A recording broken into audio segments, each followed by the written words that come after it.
Welcome to Plus Talk on Plus Life, where we're all about turning positive into a plus. If you've been watching the channel, you know that I talk about U equals U, undetectable equals untransmittable, all the time, and there's good reason for that. And I'm joined today by Sonya Milliman, who is a U equals U ambassador, who can just tell us more about it. Hey, Sonya. Hello, hello. How are you today? I'm very well, thank you. Tell me, when was the first time you heard about U equals U, and what kind of effect did it have on your life? Mm.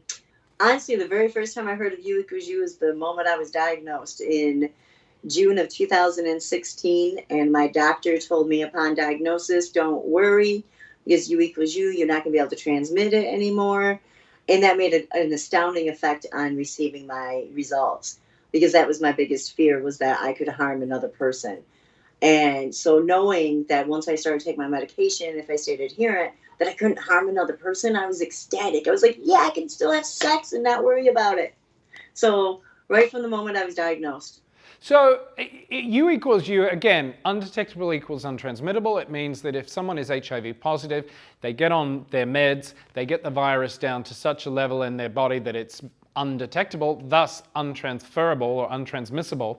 As one of the newly found U equals U ambassadors for Prevention Access, tell us a bit more about what Prevention Access has been doing and what you guys are doing to make sure that we get this out there so that everyone can get to undetectable. Well, I can say, as a U equals U ambassador, undetectable equals untransmittable is so important to me. I drive around with it on my vehicle. I shout it from the rooftops. We are working to just get out there, doing interviews like this. We're on social media, doing different advertisements, talking about it from a peer perspective, like myself. The more that we talk about it, the more that we normalize testing, the more we normalize living and thriving, being undetectable, the more we are going to educate everybody, and we'll get rid of that stigma, hopefully, towards the end of, that's my goal. What are some of the challenges you face when you get out there and you're pumping this vital message out to the communities? A lot of my problem I'm finding is, again, it's that stigma. Nobody wants to believe that that's the science, that that's the way it really does work. And I've actually used my own personal life to show that. I had someone I had been with the whole time since I've been actually diagnosed and undetectable, and they have never acquired HIV, and we never used any kind of protection. So right there on its own, I can give them my own living statement of 4 years for sure that I did not transmit it to this person. So I can use my own life experience. And when you talk about that life experience and your HIV negative partner, what's that conversation like, that when you have to have that conversation with that partner to say, hey, I'm HIV positive and here's what it means? Talk us through that. I tell people from the moment I meet them. I'm a single woman, so I actually just saw somebody at the gas station, and my first statement to them was, oh, yeah, I wouldn't mind, getting to know you better, but I am living with undetectable HIV, which means I cannot sexually transmit it to you. So I start out conversations like that. I don't talk about PrEP with them, because I am undetectable, which means I cannot transmit to them. Now, if I'm not the only one that they're having sex with, yes, they need to definitely make sure that they're not going to be acquiring it from somebody else. But I know 100% I cannot transmit it.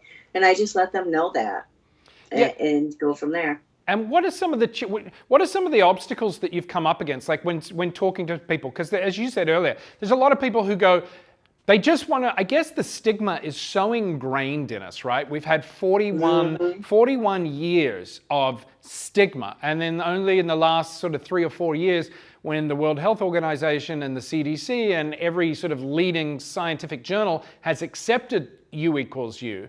But it's very hard to undo 41 years of what we've been force-fed. So what are some of I know you talk about yourself and your relationships, but how do you kind of personally try to get through to these people who go, come on? Shoot.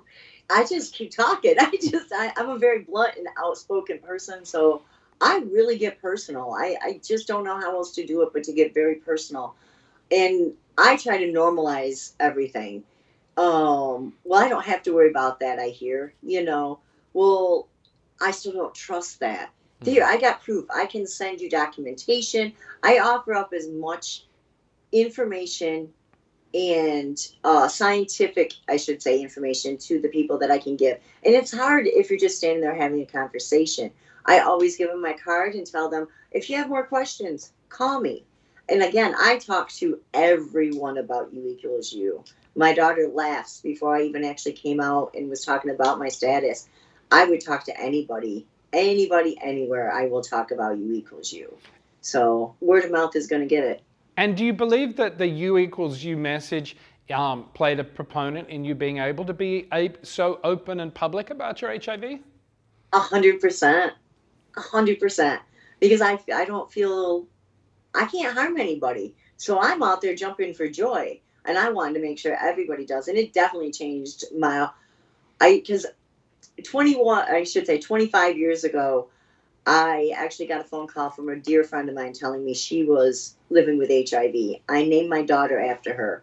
Here we are, 20 years after that, I call her up and tell her I'm living with HIV. I knew I could live a long time, but I didn't know about that, the fact I couldn't transmit and hurt anyone else. Mm.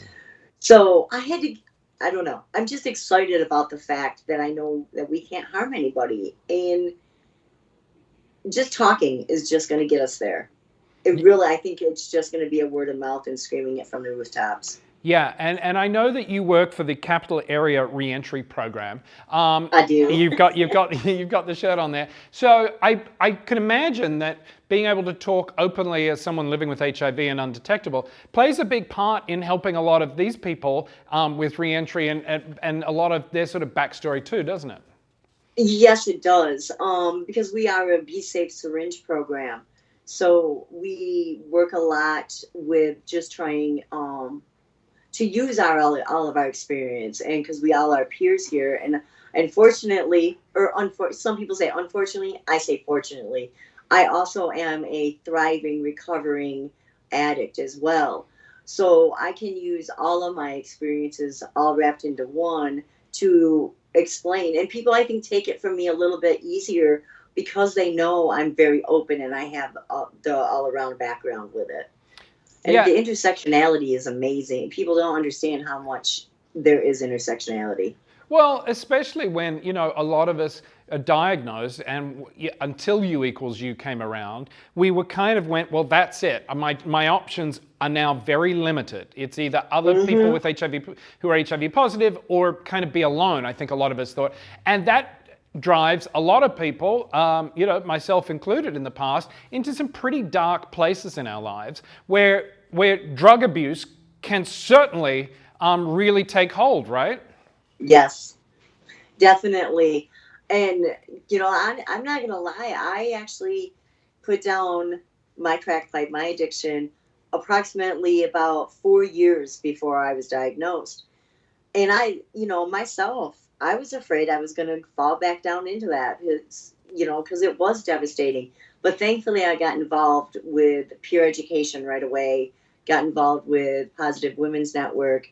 And I just decided that, and I knew about U equals U, so I knew I wasn't going to harm anybody.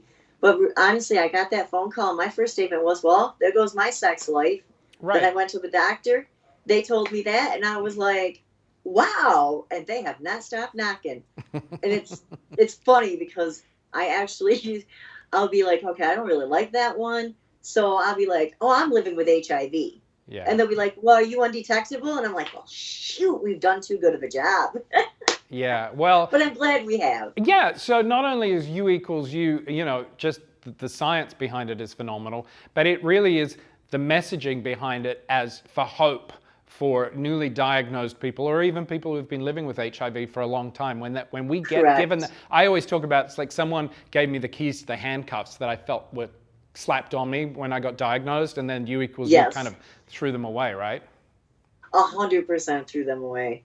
And that's my thing is I just want people to know. I mean, I don't want to say it's like you're being negative, but I'm the safest woman that any man could be with if they're going to be with a woman. because I know what my diagnosis is. I'm taking my medication. I've only missed one pill in the 5 years. I know I'm adherent. I know I cannot harm you. You want to take your chances with everybody else? Go ahead, but I know I'm good. Yeah, well, that's interesting. You know, a lot of people say that in many ways HIV saved their life, and then you put U equals U on top of it, and it has given them a whole new lease of life. I'm going to say you said it right there. 100% HIV saved my life. HIV moved me down here, gave me purpose. I went from living on Social Security to working a 40-hour job. I've actually have other health issues. I've had fusions in my neck. So I actually came down here. I found the doctors to do the good work on making my spine safe. So HIV 100% saved my life in many ways. Emotionally, it's so many ways it saved my life. And people look at me like I'm crazy, but with U equals U, how can it ruin it? Like, how can it ruin it? I can go forward. I'm not having no more babies, but I know if someone else, I can let somebody else know, don't worry. Because if you want to have children, you can still nurse them. You can have them. You can nurse them because of U equals U. It's just, oh, it's amazing. It's astounding. I love it. Well, you are amazing, you're astounding, and we love you, and we love all the great work you do. Sonya Milliman, thank you so much for joining me on this episode of Plus Talk. You're welcome. Have a great day. Absolutely. That's going to do it for this episode. If you want more information, remember, you can follow us across social media. We are at Plus Life Media, or check out the website, pluslifemedia.com, and we'll put Sonya's information up there too. Thanks for watching. I'll see you next time. Bye-bye.